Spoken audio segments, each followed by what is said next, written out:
প্রিয় ছাত্রছাত্রীরা, আজকে আমি তোমাদেরকে এই ভিডিওর মাধ্যমে ক্লাস 9-এর ভৌতবিজ্ঞানের যে সমস্ত প্রশ্নগুলো দেওয়া আছে তৃতীয় পর্যায়ের মূল্যায়ন অর্থাৎ থার্ড সামেটিভের জন্য স্কুল নম্বর 10 এই 10 নম্বর স্কুলে যে সমস্ত প্রশ্নগুলো আছে সেই সমস্ত প্রশ্নের উত্তর আমরা আলোচনা করবো আজকে আমরা এই ভিডিওর মাধ্যমে। তো ভিডিওটা শুরুতে শেষ অবধি অবশ্যই তোমরা দেখবে। এখানে আমরা গ্রুপ এ, বি এবং সি অর্থাৎ এমসিকিউ টাইপ, এসকিউ টাইপসের প্রশ্ন এবং 2 নম্বর প্রশ্ন যে সমস্ত প্রশ্নগুলো আছে সমস্ত প্রশ্নের উত্তর আমরা আলোচনা করবো আজকে এই ভিডিওর মাধ্যমে। তো এটা 10 নম্বর স্কুল, 307 নম্বর পেজ। তো সেখানে দেখো যে এমসিকিউ টাইপ প্রশ্ন দেওয়া আছে।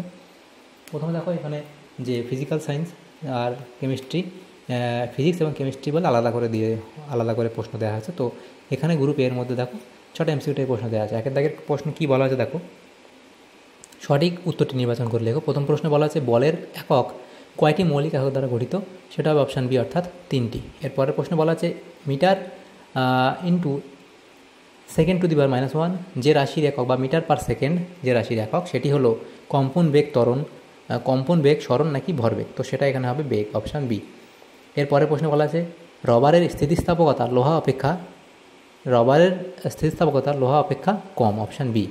তারপরে আছে পদার্থ রাশিগুলির মধ্যে কোনটি স্কেলার রাশি, তো সেটা হবে শক্তি, অপশান বি। এরপরে প্রশ্ন কার্য ও তাপের মধ্যে সম্পর্কটি হলো, সেটা হবে H=W। এরপরে প্রশ্ন কম্পাঙ্কের একক কি, কম্পাঙ্কের একক হচ্ছে হার্জ, অপশান এ। এরপরে প্রশ্ন বলা আছে দেখো গ্রুপ বি এর মধ্যে যে সমস্ত প্রশ্নগুলো আছে দেখো, গ্রুপ বিতে যে প্রথম প্রশ্ন আছে জলে তেল ঢাললে তেল জলের ওপর ছড়িয়ে পড়ে কেন, এবং এর সাথে অথবা যে প্রশ্ন ছিল জল ব্যারোমিটারের উচ্চতা কত। তো দেখো এটা জলে তেল ঢাললে তেল জলের ওপর ছড়িয়ে পড়ে কেন, তো সেটা তোমরা এটা লিখবে যে জলে তেল ঢাললে তেল জলের উপর ছড়িয়ে পড়ার কারণ হলো তেল ও জলের আণবিক গঠনের পার্থক্যের কারণে হয়, এবং সেটা আণবিক গঠন এবং আকর্ষণ শক্তি, ঘনত্ব ইত্যাদি লিখবে। অথবা দিয়ে যে প্রশ্ন ছিল জল ব্যারোমিটারের উচ্চতা কত, সেটা তোমরা লিখবে। এটা কীভাবে ওরা বার করতে হয়, তো এটা জল ব্যারোমিটার উচ্চতা হবে 10.34 মিটার। তো এটা তোমরা এভাবে বার করতে পারো। তো এটা 1 নম্বর দেওয়া আছে, সেহেতু তোমরা 10.34 মিটার লিখলেই হবে, এটা করার দরকার নেই। যদি 2 নম্বর দেওয়া থাকে তখন পুরোটা তোমাদের করতে হতো। এরপরে ছিল বাম স্তম্ভের সঙ্গে ডান স্তম্ভ আমাদের মেলাতে বলা হয়েছে। তো 2-এর দাগে যে প্রশ্ন দেখো বাম স্তম্ভের সঙ্গে ডান স্তম্ভ মেলাতে বলা হয়েছে। প্রথম প্রশ্ন জুল, এই জুলের সাথে আমাদের কী হবে, এটা হবে কি কার্য, অপশান এখানে 3-এর সাথে মিলবে কার্য। এরপরে আছে ওয়াট হচ্ছে কি ক্ষমতার একক, একের সাথে মিলবে। এরপরে আছে দেখো সাধারণ তুলাযন্ত্র দিয়ে কী মাপা হয়, ভর মাপা হয়, 4-এর সাথে মিলবে। এবং স্টপ ওয়াচ কী হয়, সময়, এখানে 2-এর সাথে মিলবে, ডিটা। তাই এভাবে বাম স্থান ডান স্থান মিলিয়ে নেবে। এর পরের যে প্রশ্নগুলো আছে দেখো বলা আছে শূন্যস্থান পূরণ করো, বল ও সরণের মধ্যস্থ কোণ ড্যাশ হলে কৃতকার্য শূন্য হয়, তো সেটা কত হবে 90 ডিগ্রি হলে কৃতকার্য শূন্য হয়। অথবা দিয়ে প্রশ্ন ছিল ক্ষমতা = বল ইন্টু বেগ। এরপরে প্রশ্ন দেখো বলা আছে একটি হালকা বস্তু ও একটি ভারী বস্তুর গতিশক্তি সমান, কার ভরবেগ বেশি, তো ভরবেগ কার বেশি হবে, ভারী বস্তুটির ভরবেগ বেশি হবে, ভারী বস্তুটির ভরবেগ বেশি হবে। তারপরে প্রশ্ন বলা আছে 0 ডিগ্রি সেন্টিগ্রেড উষ্ণতায় বরফ ও 0 ডিগ্রি সি উষ্ণতার বরফ ও 0 ডিগ্রি সি উষ্ণতার জলের মধ্যে কোনটি বেশি ঠান্ডা, সেটা হবে কি 0 ডিগ্রি সেন্টিগ্রেড উষ্ণতার বরফ বেশি ঠান্ডা হবে, 0 ডিগ্রি সি উষ্ণতার বরফ বেশি ঠান্ডা হবে। এরপরে প্রশ্ন তাপীয়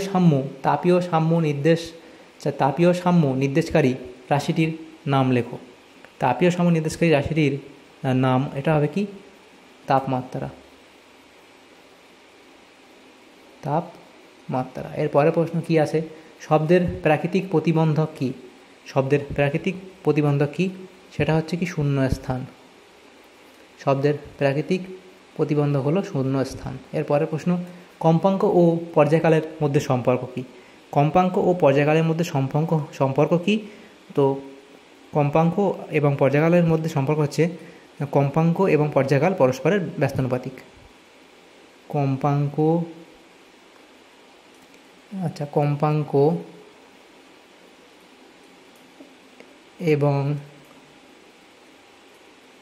পর্যায়কাল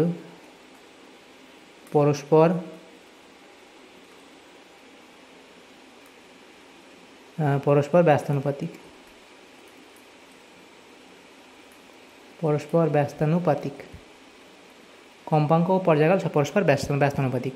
তো যেহেতু কম্পাঙ্ক এফ এবং ব্যস্ত সম্পর্ক, তাহলে আমাদের যে পর্যায়কাল হচ্ছে টি, অর্থাৎ F=1/T। পরের প্রশ্ন অথবা দিয়েছিল বায়ু ও লোহার মধ্যে কোনটিতে শব্দের বেগ বেশি? তো সেটা কী হবে? লোহার মধ্যে শব্দের বেগ বেশি। তো এই প্রশ্ন হলো।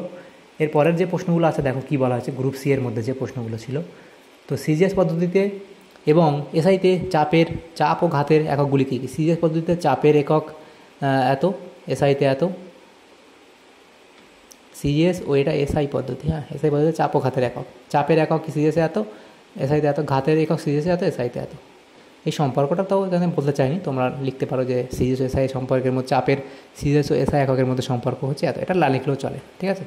এই দুটো অবধি করলেই হবে। পরের প্রশ্ন, বায়ু প্রবাহের সময় পতাকা পথ করে ওড়ে কেন? তোমরা এই অবধি লিখবে। এরপরে নিউটনের প্রথম ও তৃতীয় গতিসূত্র দুটি বিবৃত করো। তো নিউটনের প্রথম গতিসূত্র কি? কোনো স্থির বস্তু চিরকাল স্থির থাকবে যদি তাকে কোনো বল প্রয়োগ না করা হয়। তাহলে কোনো চলমান বস্তু সে সারা জীবন যদি বাইরে থেকে কোনো বল প্রযুক্ত না হয়, সে সবসময় সে সরলরেখা বরাবর সমবেগে চলতে থাকবে। আর তৃতীয় গতিসূত্রটা কি? প্রত্যেক ক্রিয়ার সমান ও বিপরীত প্রতিক্রিয়া আছে। তো সেটা এখানে লেখা আছে, পড়ে নেবে। এরপরে প্রশ্ন বলা আছে একটি ড্রপারের সাহায্যে 1 ফোঁটা জলের আয়তন কীভাবে নির্ভর করবে? তো সেটা তোমরা এভাবে নির্ণয় করতে পারবে।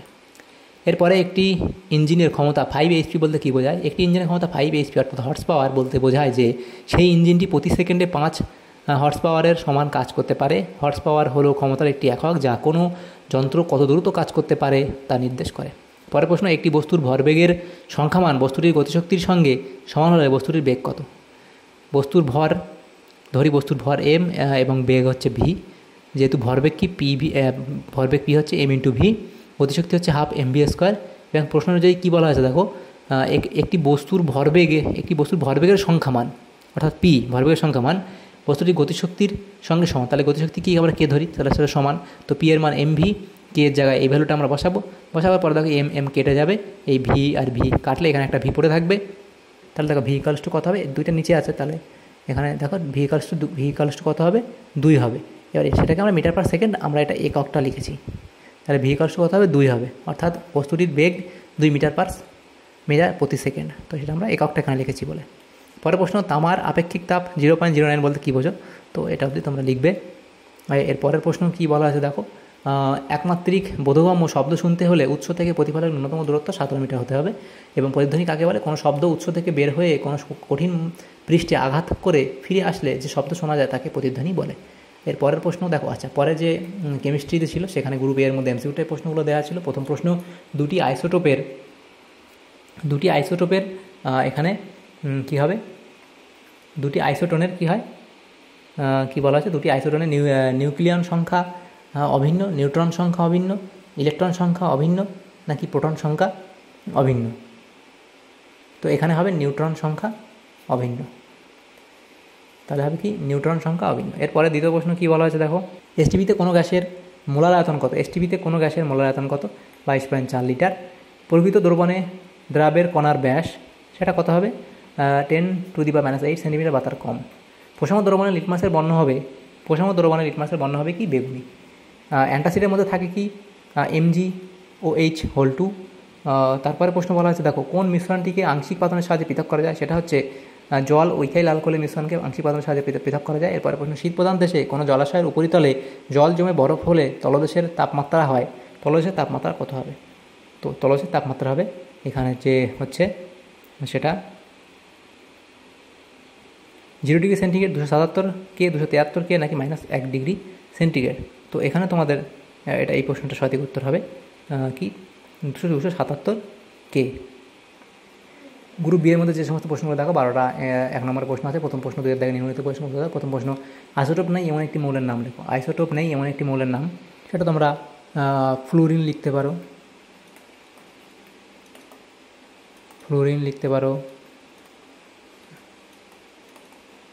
সোডিয়াম লিখতে পারো, ফসফরাস লিখতে পারো। এরপরের প্রশ্ন, নিউক্লাইড কি সেটা তোমরা এই অবধি লিখে দেবে। এই প্রশ্নের উত্তর এখানে দেওয়া আছে। এবং এর পরের প্রশ্ন দেখো বলা আছে 0.5 মোল অক্সিজেন অণুর ভর কত? তো 0.5 মোল অক্সিজেন অণুর ভর কত সেটা আমি এখানে তোমাদের করে দেই। দেখো 0.5 মোল অক্সিজেন অণুর ভর। তো আমরা কি জানি অক্সিজেন অণুর আণবিক ভর কত? অক্সিজেন অণুর আণবিক ভর যদি আমরা লিখি সেটা হচ্ছে কত? অক্সিজেনের 16 ইন্টু 2 আছে, তাহলে 16 দুগুণী 32 গ্রাম পার মোল হচ্ছে অক্সিজেনের আণবিক ভর, 32 গ্রাম পার মোল।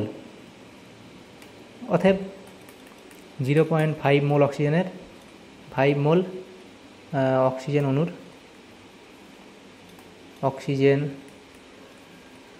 অণুর ভর সমান সমান আমরা কী করতে পারি? দেখো আমরা জানি যে অক্সিজেনের আণবিক ভর কত? 32 গ্রাম পার মোল। তাহলে 0.5 মোল অক্সিজেনের অণুভর কত? তাহলে সেটা কত? 0.5 মোল ইন্টু 32 গ্রাম পার মোল, তাহলে কত হবে? 16 গ্রাম।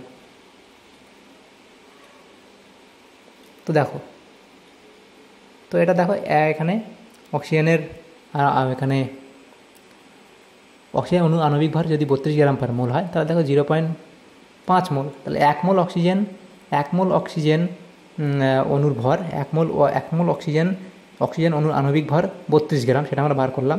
যদি 1 মোলে যদি 32 গ্রাম হয়, তাহলে 0.5-এর কত? অর্ধেক হবে। তো সেটাই এখানে অর্ধেক হলো 16। 4 দাগের প্রশ্ন দেখো কী বলা আছে। 12.044 × 10⁻24 সঙ্গে ইলেকট্রন সমান কত মোল ইলেকট্রন? তো এই অঙ্কটা এভাবে করতে হবে। তো আমরা কি জানি? আমরা জানি 1 মোল ইলেকট্রন মানে কত জানি? 1 মোল ইলেকট্রন সমান কত? 6.022 ইন্টু 10⁻23 সংখ্যক ইলেকট্রন। তো এটা হলো। তাহলে এবং এত সংখ্যক ইলেকট্রন মানে কত মোল? তাহলে আমরা একবার এটা লিখি এভাবে যে 6.022 ইন্টু 10⁻23 সংখ্যক ইলেকট্রন, এত সংখ্যক ইলেকট্রন মানে 1 মোল ইলেকট্রন। তাহলে এবার আমরা কি করব? এই 12.044 ইন্টু 10⁻24 সংখ্যক ইলেকট্রন মানে কত হবে? তো এটা আমাদের গুণ করতে হবে।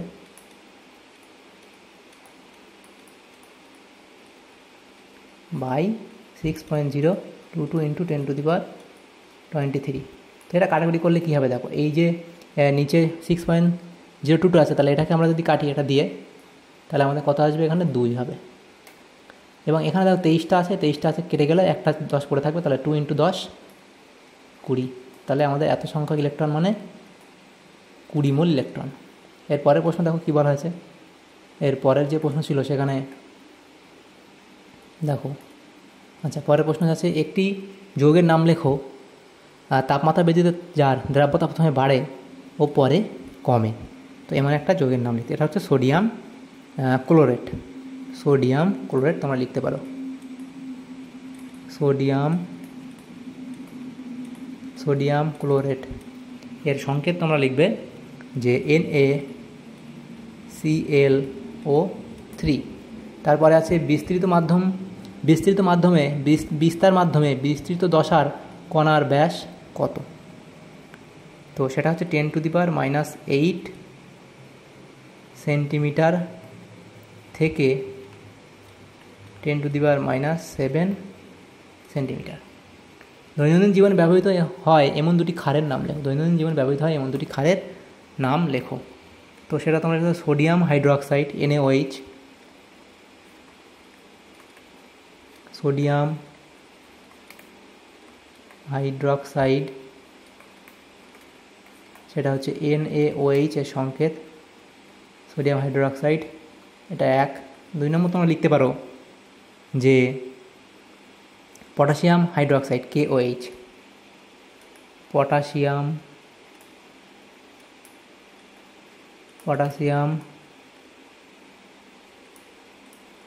হাইড্রোক্সাইড, সেটা তোমরা সংকেত লিখতে পারো KOH। এরপরে যে প্রশ্ন দেখো, বলা আছে HCl শনাক্ত করতে কোন বিকারক পদার্থটি ব্যবহার করা হয়? HCl শনাক্ত করতে কোন বিকারক পদার্থটি ব্যবহার করা হয়? সেটা হবে সিলভার নাইট্রেট দ্রবণ ব্যবহার করা হয়। সিলভার নাইট্রেট দ্রবণ ব্যবহার করা হয় তার সংকেত কি? AgNO3 এটা। তারপরের প্রশ্ন দেখো কি বলা হয়েছে, আমি এগুলো মুছে দিই এগুলো। এরপরের প্রশ্ন দেখো কি বলা হয়েছে, সেটা হচ্ছে এখানে ছিল সেই প্রশ্নটা, জল ও পেট্রোলের মিশ্রণ আলাদা করা হয় কোন যন্ত্রের সাহায্যে? জল ও পেট্রোলের মিশ্রণ আলাদা করা হয় কোন যন্ত্রের সাহায্যে? সেটা হচ্ছে বিচ্ছেদী ফানেল বা বিওজি ফানেলের সাহায্যে। বিচ্ছেদী বা সেপারেটরি ফানেল লিখতে পারো, সেপারেটরি ফানেলের সাহায্যে। এরপরে আছে অ্যাজিওট্রপিক মিশ্রণ কি, সেটা উত্তর তোমরা লিখবে। এরপরে জলের স্থায়ী ক্ষারতা সৃষ্টিকারী একটি লবণের নাম লেখো, সেটি হলো calcium hydrogen carbonate.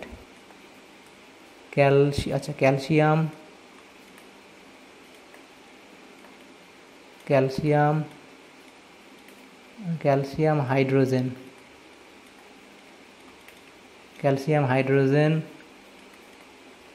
Carbonate.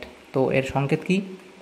CaHCO3 তো এই হোল2টা কত হবে? এইচের এখানে হবে, এটা না লিখতে হবে COHCO3 এটার হোল2। এরপরে প্রশ্ন বলা আছে WHO এর মতে পানীয় জলে আর্সেনিকের নিরাপদ মাত্রার সীমা কত? তো সেটা হচ্ছে কি 10 মাইক্রোগ্রাম প্রতি লিটার। 10 মাইক্রোগ্রাম